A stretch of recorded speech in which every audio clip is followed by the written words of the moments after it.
That's 2 minutes. Hi everybody. Sorry, that was we were just observing 2 minutes silence for it's the 11th hour of the 11th month, the 11th day here in New Zealand. So that was our Remembrance Day, and I've got a picture here of my great granddad. This is David George Bolstad, born the 2nd of September, 1895, and died 23rd of June, 1923. And it's him with his service medals. And awards, and his nice portrait of him taken in World War One. Wow. Yeah.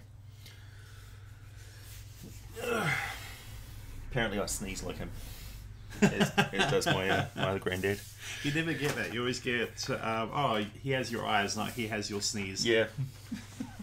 Hi everybody. So this is my best mate Ian. Hello. And he is we're spending a weekend world building, which you are going to be privy to the audio of us designing a world called Sithrune, which is, how would you describe the world that we're building? Imagine a world where there were once gods and peace and plenty, and then once upon a time a cult of evil people decided to try and bring in the old gods. The old ones, the evil forces of the universe, and the heroes valiantly stepped up to prevent them and lost. Mm-hmm. Lost big time. And the world has a former overgod, a former shining light, champion of justice that was absolutely destroyed wickedly. Utterly annihilated. The planet had been reshaped and reshifted. A former civilization of many different races was swallowed under the sea and now exists as ruins inhabited by bloodthirsty merfolk. And there's tieflings under the ground and Azamar who are protecting prisons of elder beings. Yep. There's massive chains, gigantic chains which are holding down entire islands. Entire islands which were formerly floating around and are now, anchored to the seafloor, sort of thing. There's the most lethal but weirdly named lands close to where the dwarves operate.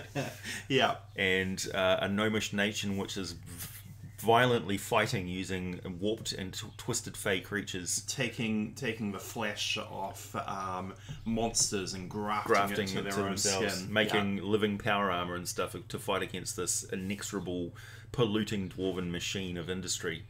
The elves who are ensconced in their forest home, pinned to a beautiful goddess they can never look upon. Yeah. And never leave. So beautiful that they just stand there catatonically, flesh blasting from their bones. Yeah, they just stand there in irreverence of her starving to death. And it's kind of like that the entire way over. We've got a Nyareth, which has got the blood jungles and the people who are addicted to narcotic fruit. We've got the shining plains with the giant crystal head. Oh yes. Oh. God, that was that moment where I sort of said, "Let's put some crystals somewhere," and you're like, "Yeah." So we sat down for like hour-long sessions yesterday, and we recorded the audio of us planning out this world, and it's just basically you suggest something, I top it, then you top that, and we're just continually blowing each other away with how this world is shaping out to be. A massive toppings. A massive, yeah. So that's Sithrune, and we will be bringing it to you soon, I suppose.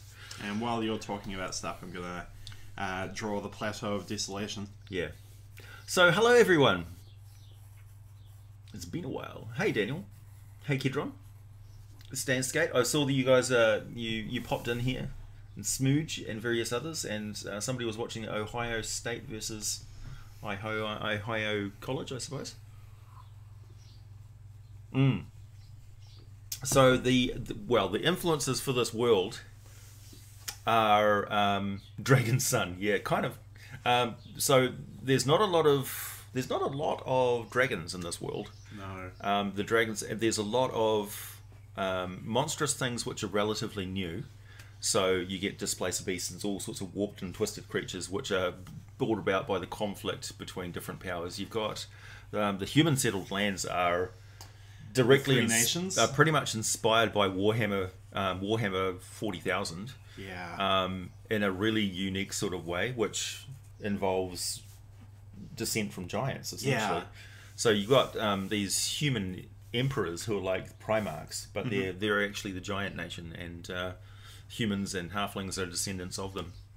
So our aim was you could play this setting using just the 5th edition books as is, pretty much. You wouldn't we wouldn't really need to change anything or adapt anything or make any new character classes or anything like that. A lot of the worlds that I've done before, like Salution or even Eberron, sort of have reasons why a specific race isn't allowed there. Right. But I've always had players who are like, but I want to play that. I Yeah. want to play that specifically because you're not allowed to play that. Yeah. So we've come up with twisted, but Yeah.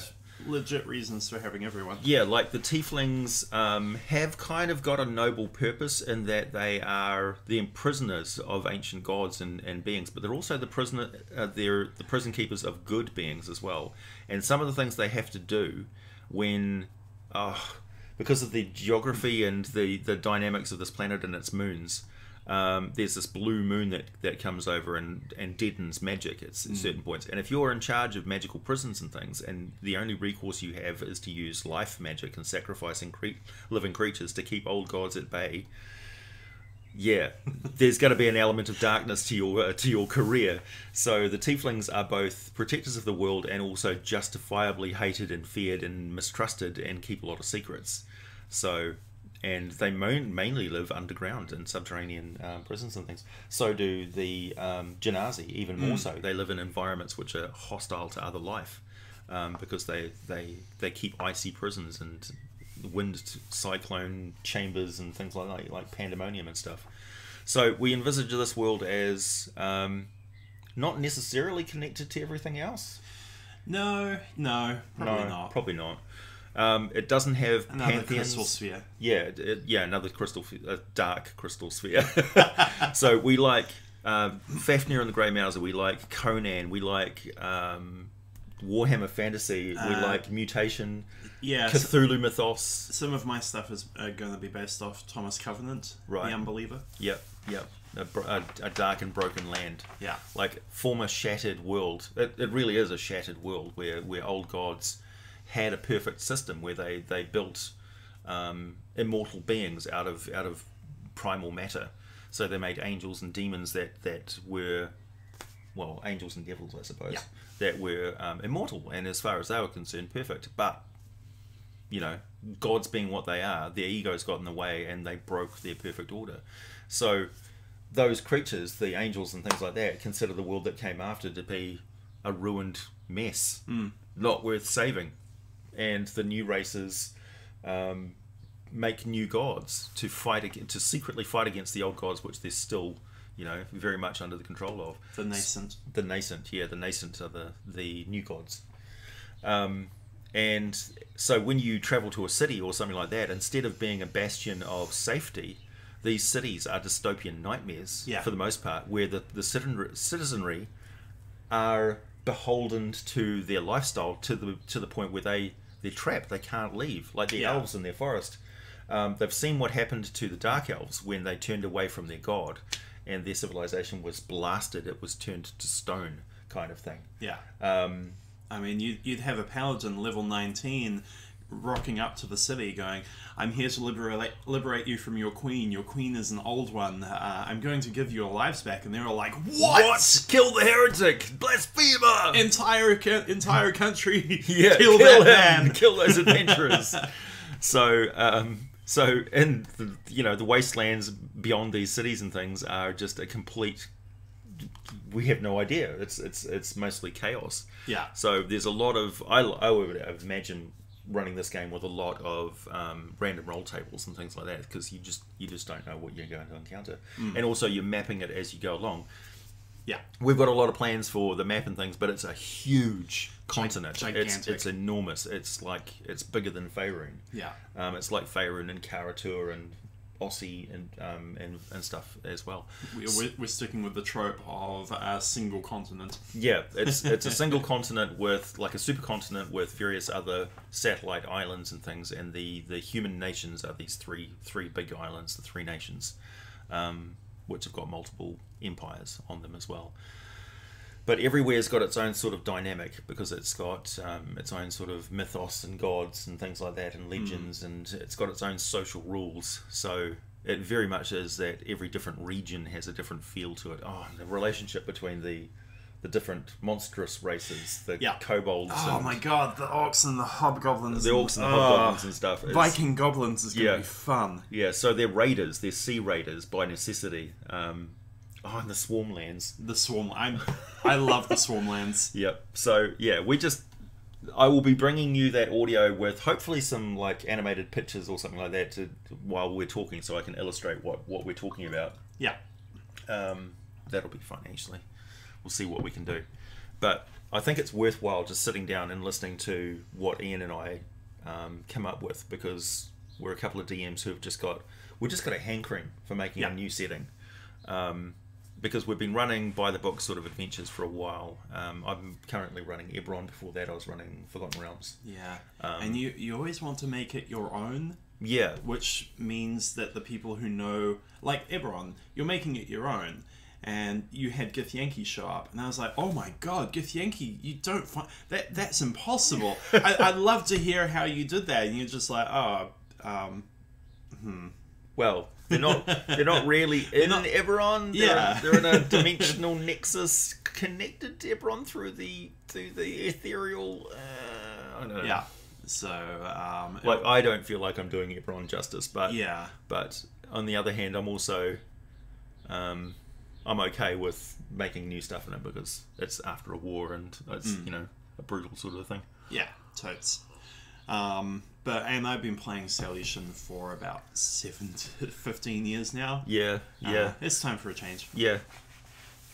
Grey Mouser is the best, yeah.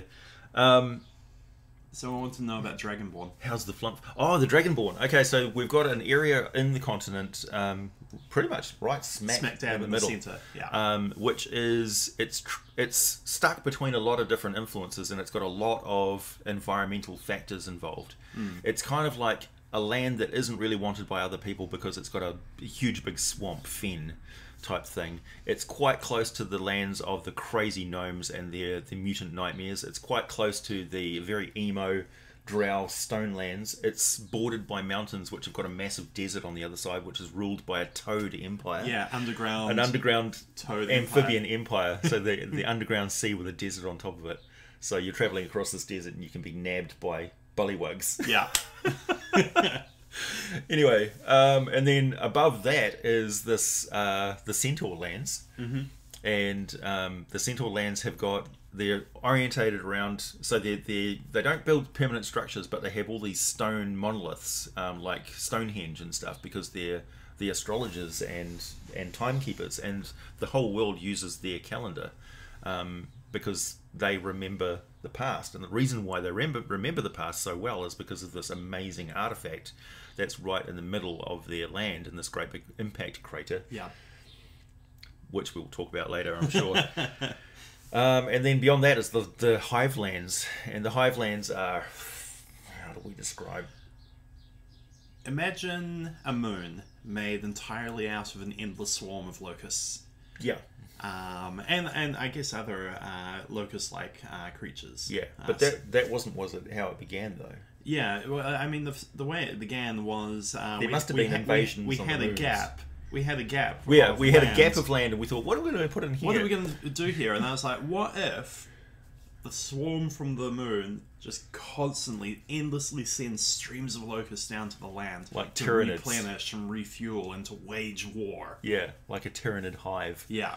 And we're like, oh, okay, the Hive Moon and the Red Queen. And then then we came up with the Mind Flayer idea. Yeah. I love it's a really good idea. So Expedition to the Barrier Peaks has got an influence on this as well, with the crash landing of a spaceship.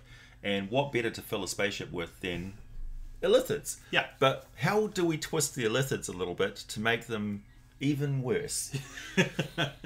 So we give that's impossible, AJ. we give them control over an insect hive of epic proportions with an entire ecosystem of parasitic plants and symbiotic plants and stuff. Yeah, but also they love us. Rigid hive mind, become one with the collective sort of stuff. Yeah.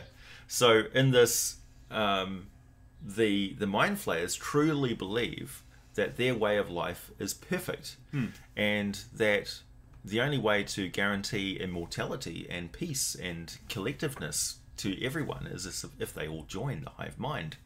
So they're kind of like a psychic cult. Yeah. So if you try to detect evil on these things, Nope. you don't detect it because No they're evil. not doing any evil. They're doing good. You might not be worthy intellectually to join the collective. You may be too young a mind or something, so you become... You serve the collective in other ways. In an insect sort of way, you're either worthy or you're fertilizer. You know? I had the wonderful. I keep having the wonderful image that Paddy comes across with followers and stuff across a group of mind flayers who just start systematically slaughtering you. Cleric casts calm emotions, and nothing happens. Yeah. They keep coming to systematically slaughter you Because they're calm.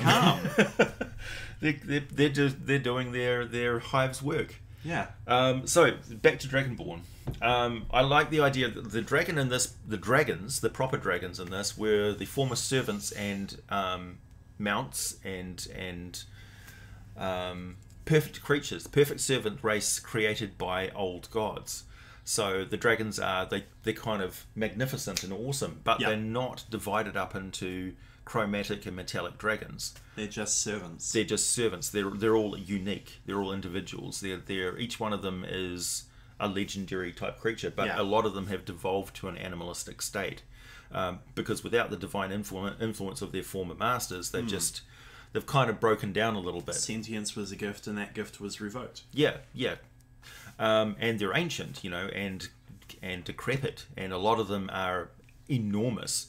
And the land which is controlled by the hordes of monstrous races, they're kind of beholden and enslaved to this one massive dragon, which is sitting over top of which is wrapped around a volcano, which is over top of the god which slew the main god of the world. Yeah. Oh, we're giving away too much. And so they both pay homage to this terrible tyrant, and at the same time,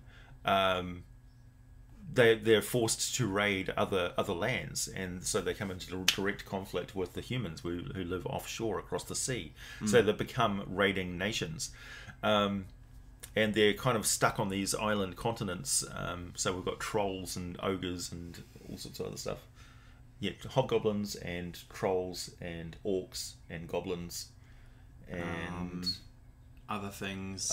Yeah. So imagine a galley which is directed by hobgoblins, which has got bugbears hauling the oars, big lumbering bugbears, and goblin raiders who come screaming over like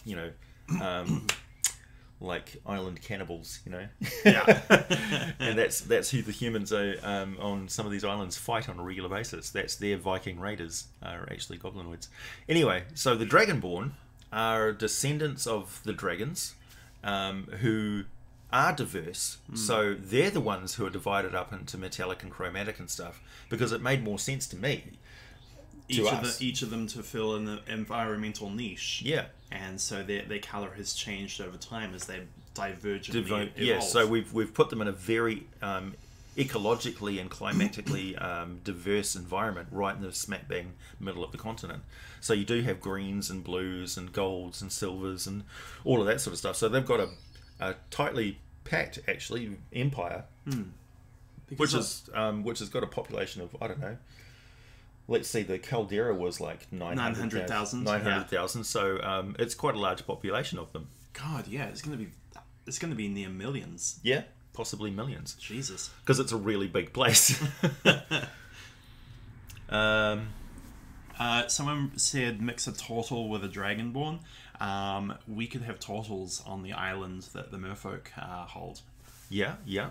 They could even be in the swamps, in the fence. swamps, Yeah. or in the underwater We've got civilization. this massive archipelago, 1,000 islands, like Philippines type bay, which is fed by all these swamp tributaries and things. So there's these great big bayous and that sort of stuff, and then it feeds into this great big swamp thing. So there's plenty of room for green dragonborn and red and black dragonborn and turtle dragonborn, Yeah. that sort of thing as well. So yeah.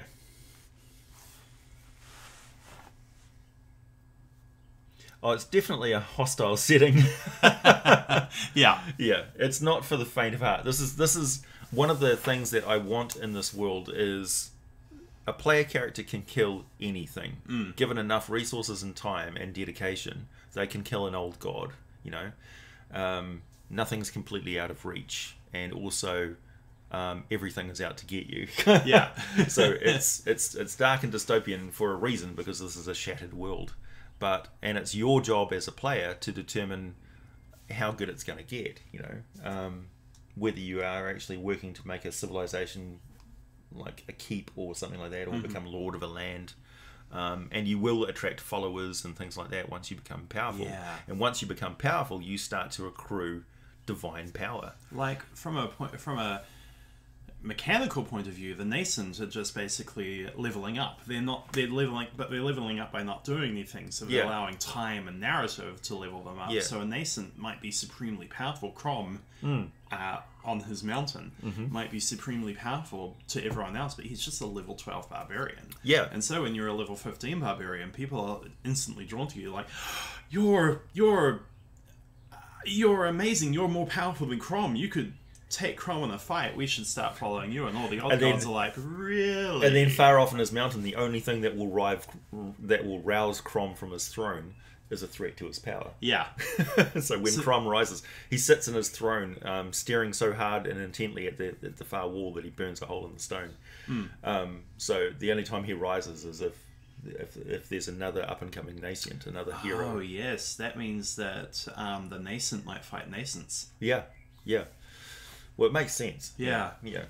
So nascent don't have to be good. So it is a march towards godhood. So as you hit high level, you are a superhero. So you're on the way to becoming a super powerful being, and people recognise that in you. But of course, also they cling to civilization because it's their only bastion of safety and numbers. And the environment in the wilderness is full of horrors, old and new. You know. The wilderness is full of tentacles and maws and ancient curses and traps and things like that. Where would the Hydra? Oh, the Bahydra would definitely be one of the old gods. Yeah. Yeah. Undoubtedly. Yep, for sure. Yub tub. And the ocean is the majority of the ocean is a shallow sea. There's a couple of deep parts where the chains and stuff, the chain islands and the floating mountain. Yeah. But for the most part, it's a reasonably shallow sea that flooded a massive city that was a splendid, super powerful individuals who lived there who had divine arcane weapons and artifacts. And so the sea is a hotspot for finding magical treasures. But of course, it's very hard to navigate and it's very, very dangerous. And it's contested by different nations. And so there's a kind of a secret trade between the centaurs and the people in the blood jungles and stuff like that of where these secrets are located, specifically in the ocean. Because I guess the centaurs have no interest in going into the sea. Well, yeah, no. And we've got an island nation of minotaurs as well.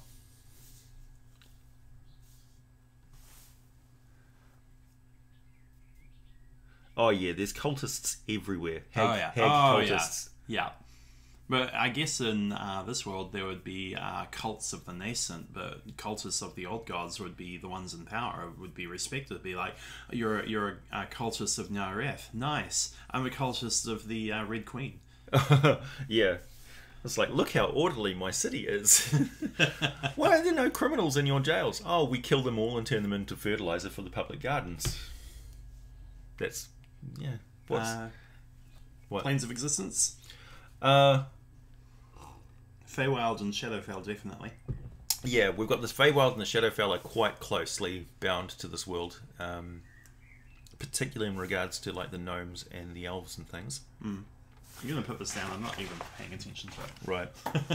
What bit are you drawing? I was drawing the cannon shot valley that headed right. led up until the... Right. Yeah.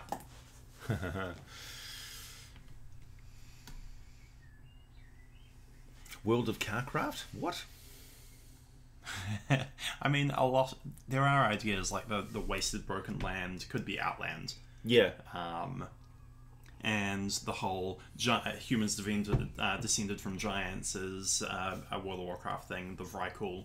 Yeah, definitely. So the ancestors of humans are giants. And the halflings have got this, because they're smaller than everyone else, they're kind of like, on the one hand, we're what humanity is going to evolve into, we are the future. Yeah. The old Primarch gods are going to die eventually, like these emperors that sit on their thrones. But they're stagnant, really. They don't really do anything. They just occasionally pick the perfect example of what they consider to be a worthy successor. And then you've got these bloodlines of giant people who are nobles. You know, they carry themselves high because height is status in the humans' empires. And then so these halflings are like, well, screw you. Yeah. And they've colonized off these main islands. The main islands have to stay kind of stable because the giants, the former civilization, don't want to change, and they're kind of retired from the shattered lands, and they sit on their lake palaces and look upon an orderly landscape which is kept pristine by the populace around them. Because they want to carry the favour of this god so they can interbreed with this bloodline and become nobles. The halflings have no chance of ever attaining any sort of rank, so they've got no interest in living on the island, so they encroach onto the mainland. I have the idea that they've got a fatalistic cheerfulness. They're like, hey, how are you? I'm from that place. Yep. Don't mind me, I'm trash. Yeah. So where they come from and where they're descended from, they're spat upon as lesser citizens. So they have no ambition to take over their own civilization. They've got no ambition to be leaders. But what they do have is an ambition to have their own lands and their own sense of identity. So they are diplomats and explorers and stuff like that. And occasionally one will rise his head up and say, you know what? I can be a hero. Yeah. Maybe we can fix this world. Maybe this shattered world is our birthright. And they become heroic, you know, for a time. Until they get killed by the old gods. Yeah, until they get mashed up by some tentacled horror. Or ropers, in your case. Or ropers, yeah. It's always ropers. Anything under the ocean, yeah. This world is very much set up for an ocean campaign. Yeah. Because an entire massive city, like Ravnica-style city, is located underneath the ocean. So the most juicy ruins are under the ocean waves, preserved by the sea. But obviously, dangerous as all hell. I can answer the one from Nikolai. Yeah. So, in other worlds, you've got rules, you've got stuff set in stone, or in the fabric of the universe as to how you're allowed to become a god. In Sithrune, the Overgod is dead. The rules are in tatters. Those rules are left standing, are corrupted by the old ones. There's no real rules, so there's no real quest of patronage. Rather, when you're level 1, all the way up to when you get to level 20, that's your quest. So the campaign itself, everything you have to overcome to become godly, is the quest of patronage, but you set your own rules as to what that is. And you probably the DM. The DM is the one uncorrupted rule. So you'd have to have that settled by whatever DM was running the game. Yeah. I'd imagine much like our creation process of this, if you're running something like a warlock or one thing we'd like to have is magic is a lot more dangerous in this setting because gods aren't controlling it. Yes. So it's not quite destroy the environment like Athos, because there are gods, but these gods don't care whether you get hurt by the magic that you use. So it's like you can be a very, very powerful wizard who fires off spells willy-nilly, but you will be mutated by this. Oh, yeah. Yeah. It's like, well, the good news is that you managed to get off your level 6 fireball, you know. You've managed to put extra spell slots in it by sacrificing creatures. The bad news is you now have a mouth in your an eyeball in your mouth, but you can see in the dark with it, you know, that sort of thing. Or occasionally, once per day, you can open your mouth, pop out your tongue eye, and see the invisible.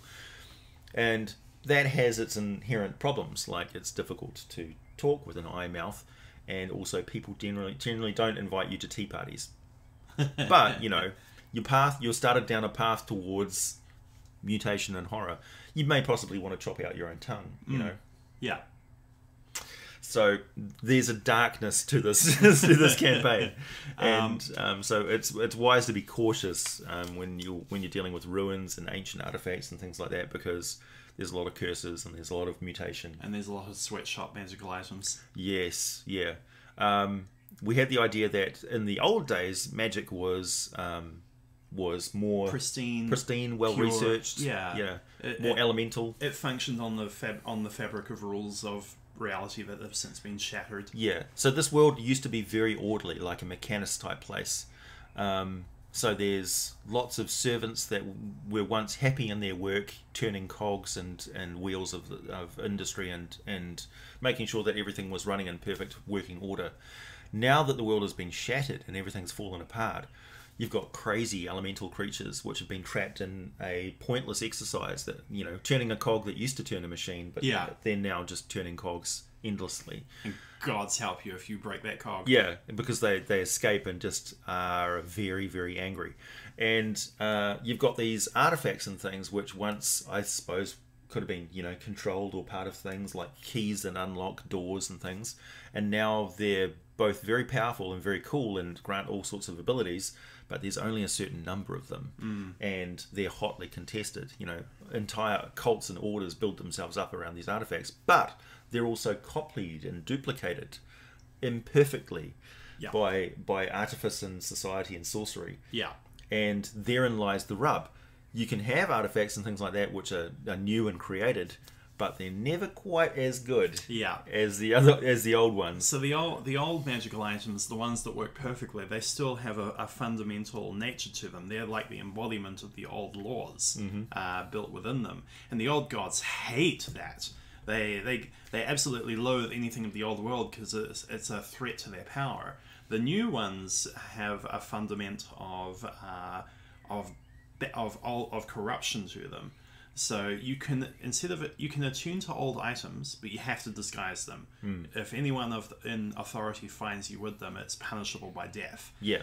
All new items, they run by the old god rules, but they have a cost to them. Instead of attuning, you roll. I was thinking at the moment, attune to a new style item, gain the benefits, roll 1d4, permanently lose that many hit points as long as you're holding the item, because it's bound to your life force. It's drawing power directly off you.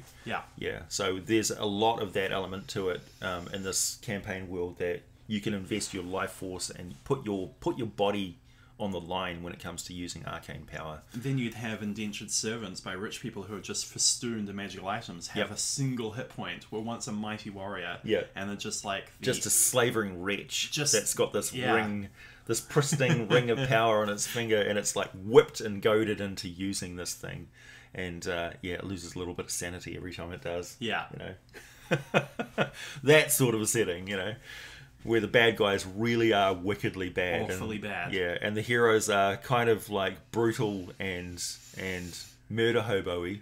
This is a murder hobo friendly sort of campaign. Where it's quite possible that your entire village was killed, you know, after you got trained by Master Fanion, you know, to be a Triton Ranger. I like that idea, Gadzooks. Triton Ranger. That's a good one. Yeah, for sure. Can I? Tennisit had a gelatinous cube in a cave, or Pathfinder did. Can I talk about the old god of progress? Yes. Yep. So the dwarves, they stayed within their island home, and they were always armorers and crafters, and always working towards greater technologies.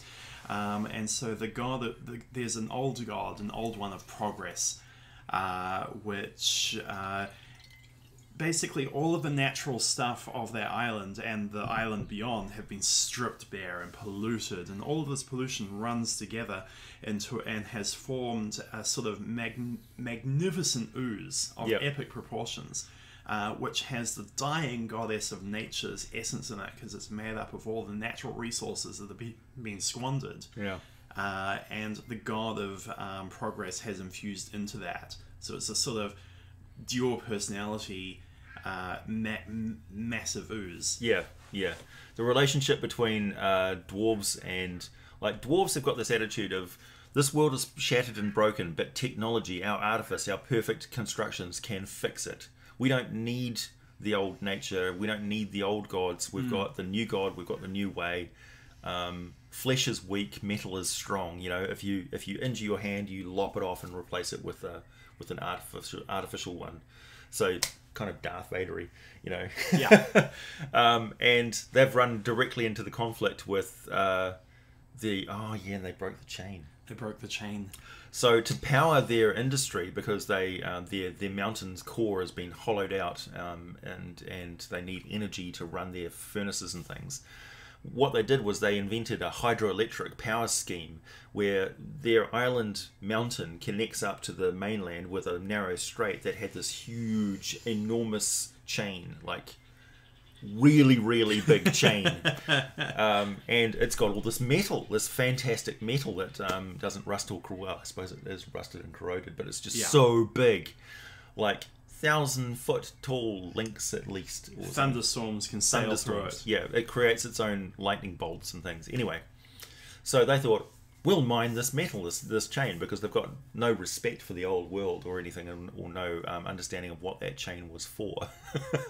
And so they mined this to build these gigantic big seawalls and a hydroelectric power scheme in between that provides enormous power because it's holding back the ocean.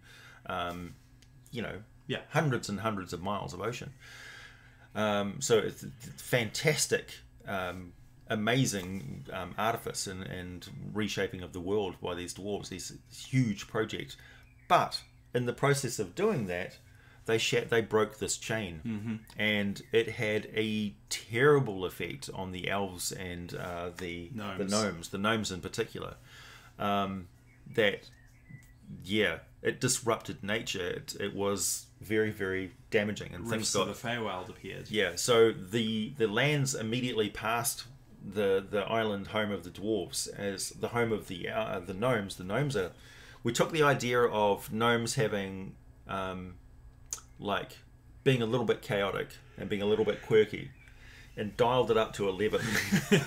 So gnomes don't just have like one green eye, one pink eye, and like purple hair. They may occasionally have 6 fingers on one hand, or an eye in the middle of their forehead, or, animal feet, or complete disregard for sentient life, and so their pranks are deadly. Yeah. So they're like a mixture of the Fae, and also the horrors of what an amplified nature can be subjected to by an amplified technology. So there's very much almost a philosophical conflict. Between the Feywild and the Fey people and the former whatever that land used to be, and now it's a land that generates monsters to protect itself against inexorable tide of technology. But at the same time, the dwarves don't realize what they did by breaking this chain was destabilize a prison that held the worst entity this world has ever seen. That's just the price of progress. It's the price of progress. They had no respect for what that chain was for, and its influence rippled across the entire continent, and threatens to release the worst thing. Which we don't know what that is. We don't know what that is yet, but there's other chains, and the chain which is closest to the human kingdoms is also being mined and used. Yeah. It was used in the past to keep the dwarves away by basically they one of the Primarch type giants got up and raised the chain out of the ocean, and a very impressive thing. Maybe that's what shattered that island in the first place, dropping the chain again. Damn. Yeah. And from that we came up with the stoneworks. Yeah. Oh, the stone ships. Yeah. The lightning powered stone ships. Oh my god. Oh. We're definitely going to have to upload that audio because our shocked realization when we both went, wait. Yeah. So imagine a ship sailing through the air powered by a stone sail that is powered by a wizard that is firing a witch bolt at it for hours at a time. He's got blackened fingers. He's like shrieking and blasting this thing with a constant witch bolt as the winds and hail power past him as this thing's like creating, weather effects off it as he goes. And they're sailing through the sky in a stone ship. If you've got to deal with a higher power, it's the Fae or the Raven Queen Mystra as well. Oberon is your man. Yeah. Ravnica came out yesterday, on the 9th. So it is downloadable. Well, not downloadable. It's accessible on the D&D Beyond site. So I was reading a bit of Ravnica yesterday. Timescale of the setup. Well, it's been a long time since the world was shattered. Yeah. A few thousand years at least. We're gonna once we got all the world set up and everything where it should be, that's when we'll start going, okay, these guys obviously made war against these guys, and this trade route has been there for at least 1,000 years. Yeah. That's a couple of months away though. Yeah. The Blue-Green Guild from Magic the Gathering. Yeah. There's a lot. We're not. I didn't really have Magic the Gathering and factions and stuff in mind when I was thinking about it, but yeah, you could wrangle it that way. Yeah. We're not. Yeah, we don't have a lot of ideas for like there's no Groomsh, there's no Corellin, Lorathian, there's no traditional pantheons of these races. So in that regard, it's kind of like Eberron because these races have got their own problems. They don't need the gods of the multiverse. So I guess it is a separate sphere which has been separated from things. Yeah.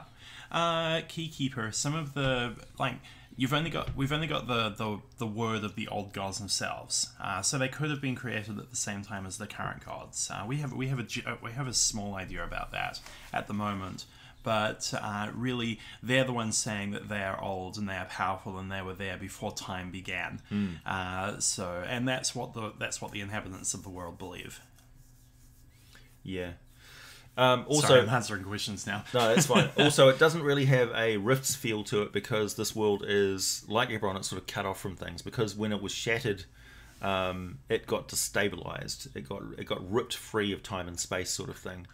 And the gods that have connections to things, they're old ones, really. They're beings from like the far realm and stuff. They're primordials. So the nascent are kind of like gods trying to become, and the old gods are more corporeal, weird, evil, hedonistic, corrupted. I guess they're trying to become more material so that they can experience more material pleasures. Yeah. Like for instance, there's a massive the blasted peak, which used to contain the massive citadel of the god that controlled this world, the god of goodness and light, sort of thing. That was absolutely destroyed, and its remnants is blasted sideways on the continent and forms a ring of these island nations, which are actually formed up of former palaces and citadels, chunks of this massive mountain city. So it's pretty cool. And they're all cutthroat pirates who are searching after artifacts in the ocean. But this god once had at the top of this peak is this interdimensional, out of phase nexus, which was his personal chambers and researches into the multiverse. So the connections, it's kind of like got a a ghost sigil feel to it. In the Glass City. Yeah, the Glass City, where it's got creatures there which can only be stopped or influenced or interacted with by illusions. Yeah, which we really love. and the only way to access the hidden treasures within and get to the one of the moons, which is a prison moon called the Alabaster Labyrinth, is to turn into an illusion. Yeah, to become an illusion yourself. So it's kind of like an astral projection sort of thing. Yeah. Yeah.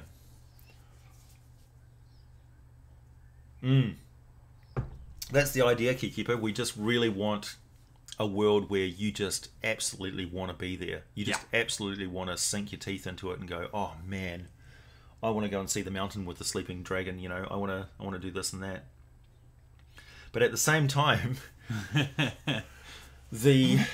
so it's got one sun, it's got 3 moons, and the planet itself, when it was shattered, the reason why the ocean shifted and drowned this massive city in the first place is because the world doesn't just rotate around one axis. It wobbles and rotates on 2 axes. Yeah, it's like the Earth wobble, but the moons don't stabilize it like our moon does. Yeah.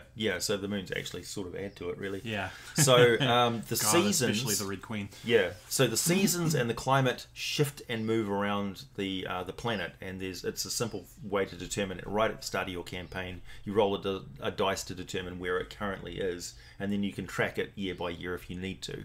Winter is coming. Yeah. So winter moves.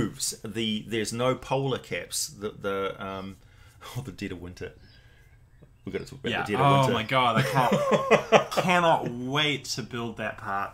It's gonna be so good. So we like Game of Thrones, as does pretty much everybody, and we like the idea of the dead walkers. The White Walkers. Someone says I don't. Oh yeah, as do most people. So the winter moves in this setting, and with the winter comes the dead of winter, where there's a magical effect of the winter on this world, where when it's really, really cold in the absolute heart of winter, the dead rise and the living sleep. So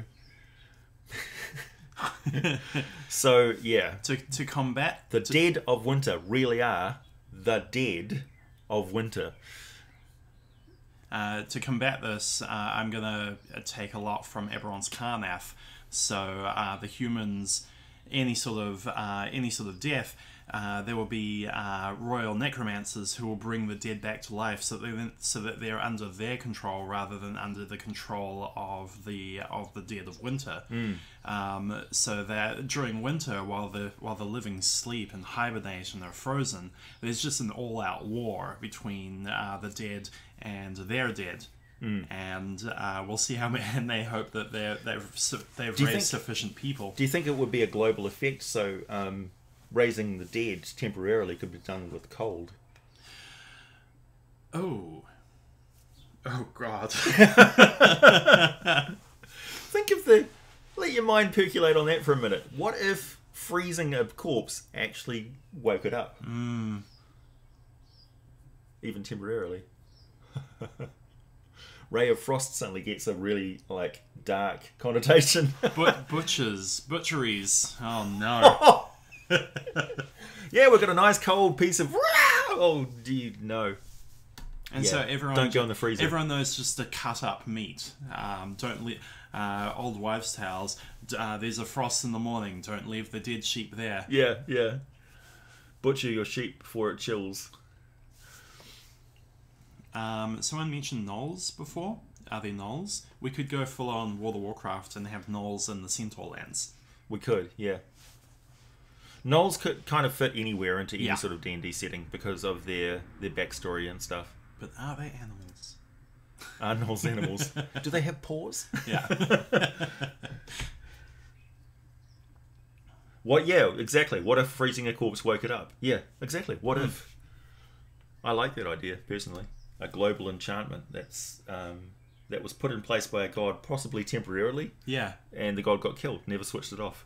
Maybe the god of the dead said, "Hey, we don't have many raised deads. I'm going to create a thing. All of the dead of winter are going to come back." Yeah. Then the god died. Yeah, God died. it was a last-ditch effort to save. Like the save cold themselves. was the only energy which was readily available, so the god went, all right, I'll use cold to raise them, and rose its army back up, and they This will have no negative consequences. Yep, and because then I'm going to live. Then he got killed in combat, and the enchantment never stopped. This is the problem with over 10th level enchantments, over 10th level spells. This is why they're banned. Gnolls are to Yenogu as Deep Ones are to Dagon. Yeah, absolutely. So,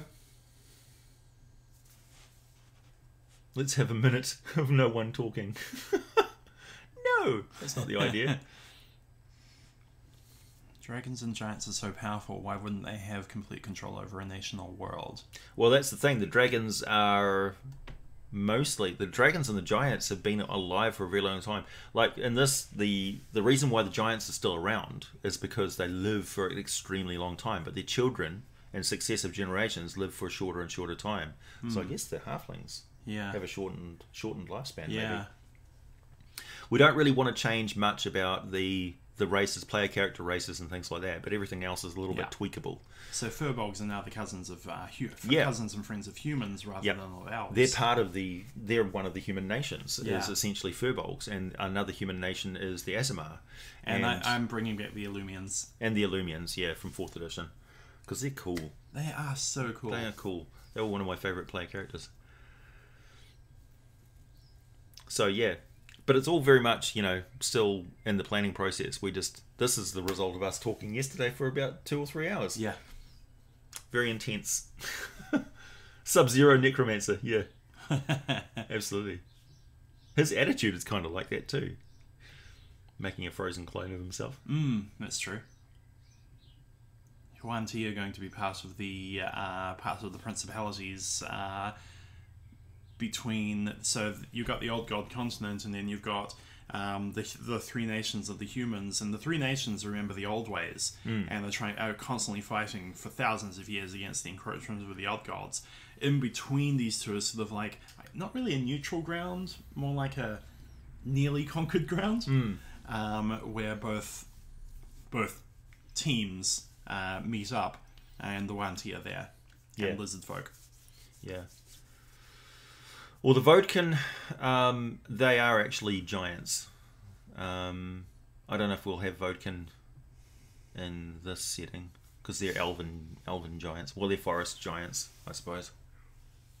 Vodkin aren't actually related to elves in any setting, as far as I know. I suppose they could be.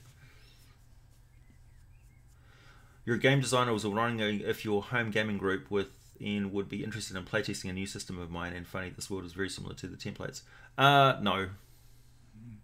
In a nutshell. On Tuesday we're running Eberron, and then eventually Sithrun. My group on Sunday is running Fate, and is currently running through a donut world of one of my friend's creations. Donut world? Krulla. Oh, nice. Yeah. Like a cronut. Kinda. Krulla is a type of donut. And yeah, we don't have the time. So is the Prince of Wrath interested in getting a foothold? Oh yeah, the gods of other realms would have a vested interest in getting involved in this world, but also it's extremely dangerous for them because they are vulnerable on this world. Yeah, sorry, Mechanic Silo. I just want to be real with you that we are very busy.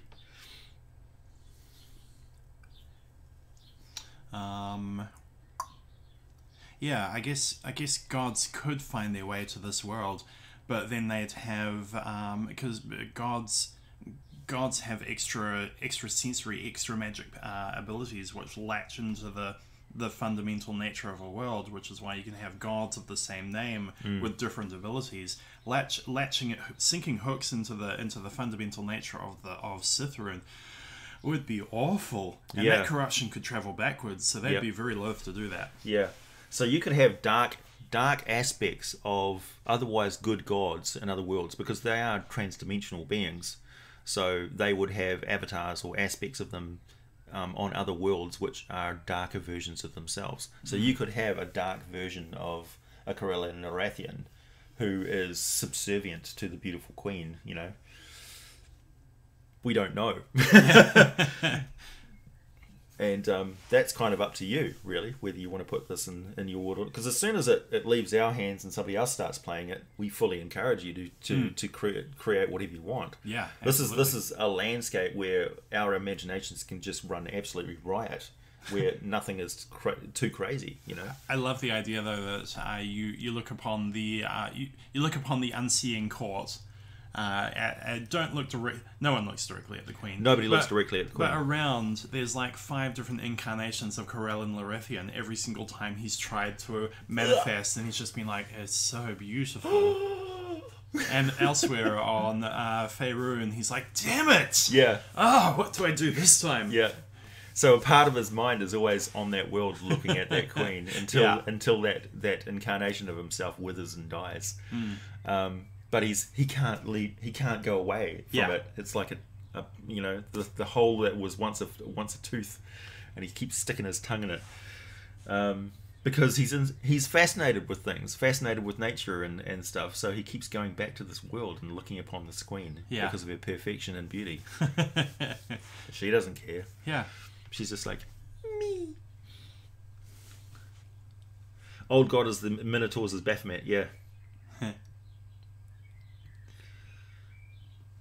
I do like the idea of having both types of Minotaurs on this world. So you've got the monstrous dungeon type Minotaurs, and you've got the seafaring Kryn type Minotaurs. Yeah. Who are not immune to mazes. No. Because that doesn't make any sense. Why would Minotaurs be able to navigate their way through a maze when the reason why the Minotaur was in the maze in the first place in mythology was because it couldn't find its way out? It's crazy. Come on, people. In saying that, people are perfectly welcome to do what they want with Minotaurs. I quite like actually the idea of Minotaurs not being able to find their way out of a maze. I feel like rust monsters, gnomes would have invented rust monsters. Yeah. And then, they make all sorts of monstrous creatures. So the gnomes have made displacer beasts and umberhulks and gnomes are hippogriffs and griffins. One of the primary exports of gnomes is going to be weaponized creatures and skin grafts and stuff to give to soldiers. So if you want a tressum or a cat that can, you know, see the invisible or something like that, you buy them from gnome exotic animal sell merchants. Not interested. We've taken this cave spider and wrapped Ethereum around it, and now it can travel. Now you've got an assassin spider that can travel through walls. Yeah, want a perfect guard creature for your tower complex? We've got a tarantula bear, you know, or something horrible.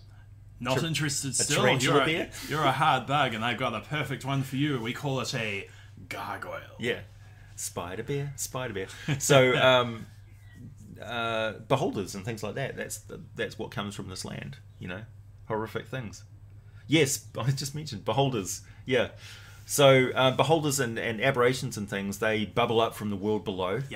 From the prisons of the gods. They're the dreams of sleeping creatures.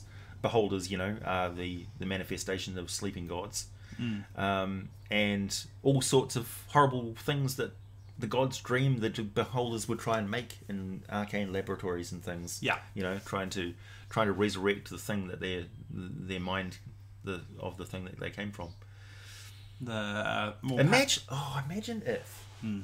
Imagine if the beholder spawned from the dream of a giant, like a sleeping old one. Yep. But its dreams are actually another world, another plane of existence. Oh, okay. So it creates a demi-plane? A demi-plane of dream. Yeah. And beholders think that that's real. And they're trying to recreate it in the mortal world. Yeah. So the far realm of the beholders in this particular case exists in an ancient god's head. That could be cool. Yeah, but you could actually go there. You could actually go into this thing's dreams, much like the Feywild. And a portal to it could be in the Crystal Skull. If you manage to turn yourself into an illusion and go into the Remembrance projections, then you could step into the past. Yeah. Oh, and then whenever the sunlight hits, sometimes it can create beholders and stuff. If the god is thinking about that particular entity. Oh, dang. Oh, wow. There's an adventure module right there. Yeah, jeez. Holy shit.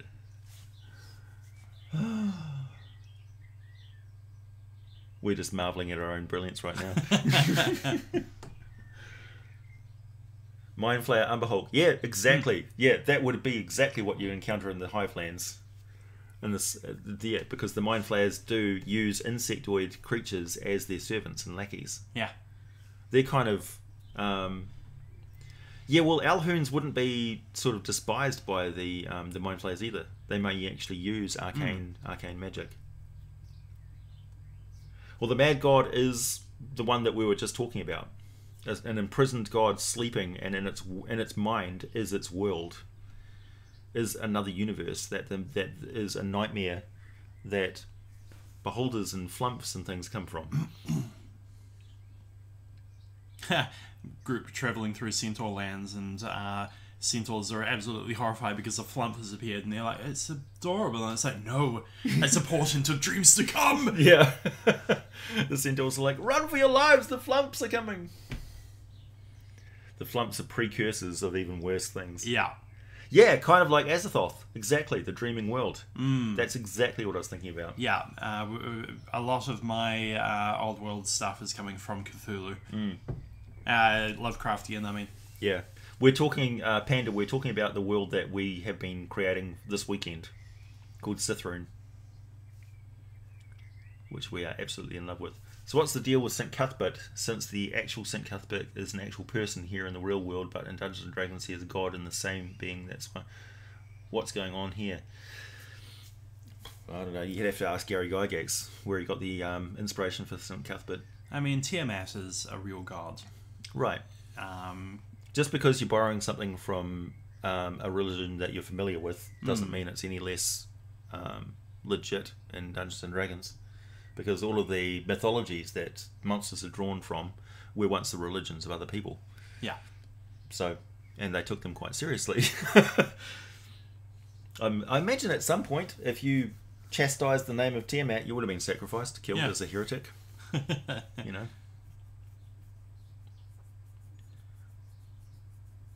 St. Cuthbert was a duck fanatic in real life? Really? Aww.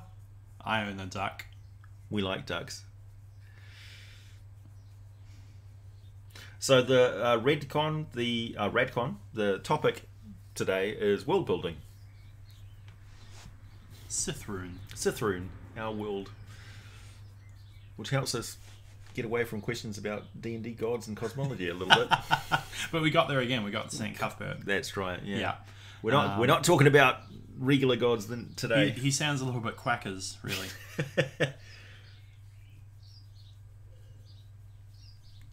He's a good egg, really. The egg puns are officially ovum.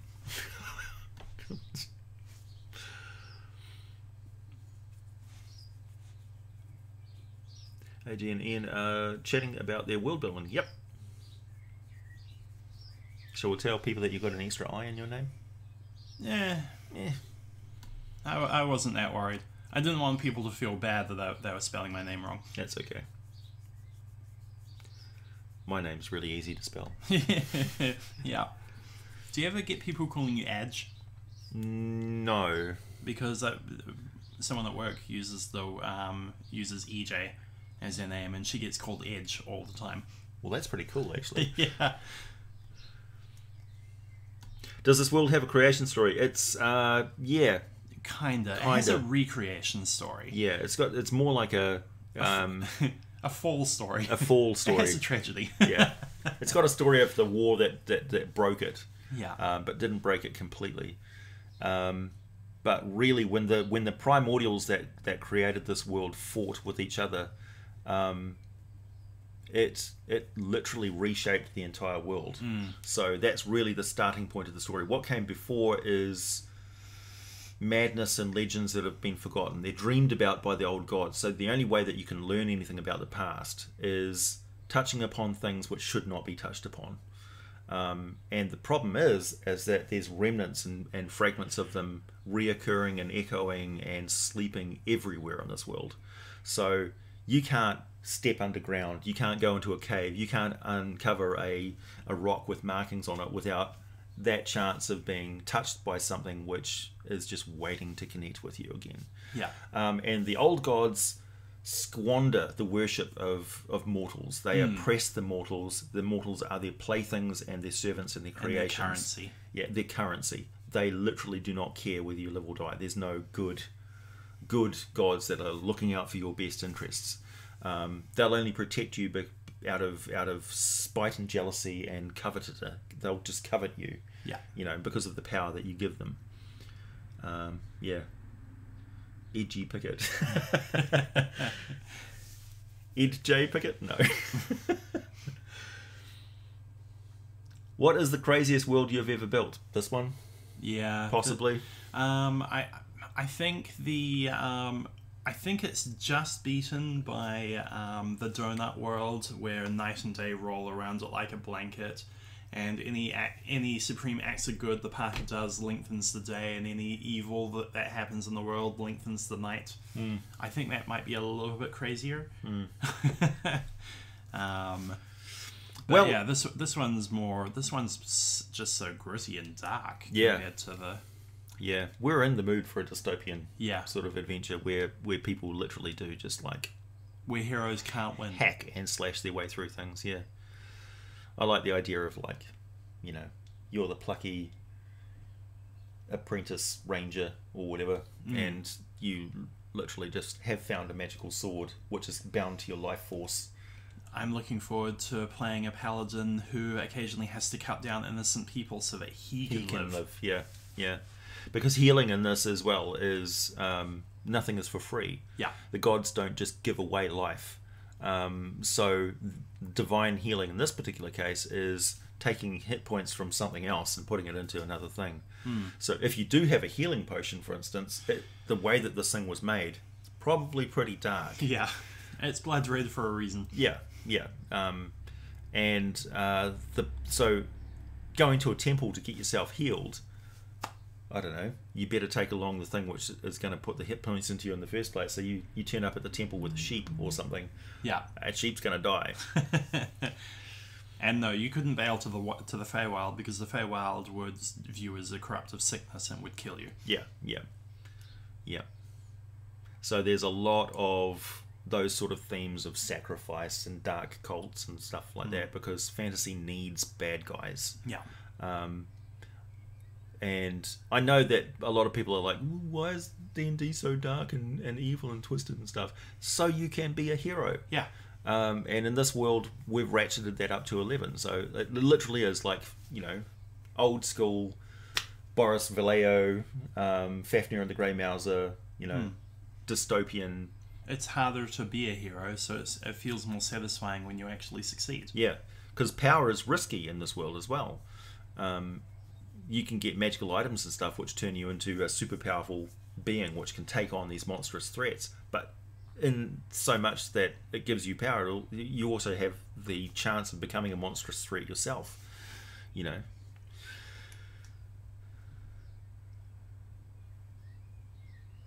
Yeah, Elric would cure his sword by dunking it in healing potions. Yeah, pretty much.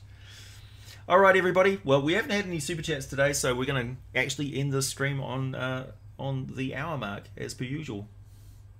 So it's been fun. We've basically been talking at you more than talking with you, but that's, yeah, that's just we're very enthusiastic and wrapped up in our world building at the moment. Next time I'm here, I'll let AJ actually answer your questions. Yeah, yeah, we'll be back to our normal stream midweek.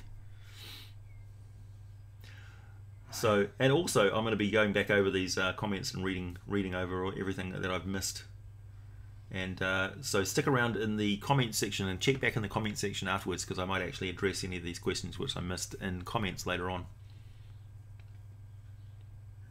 Yeah, drinks a healing potion, loses your manhood, but you're still alive.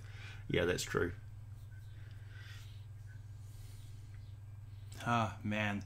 You would have extra kids, so that if you got injured, you could take the life from the youngest one. That is very dark. Yeah. Tons of info, that's true.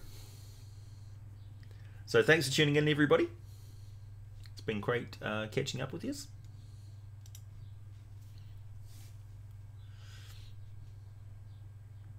And for those of you who are over in Canada and the States, have a good Remembrance Day tomorrow. If you can, make your way to like a dawn service or something like that, and pay respects for those who gave so much for us.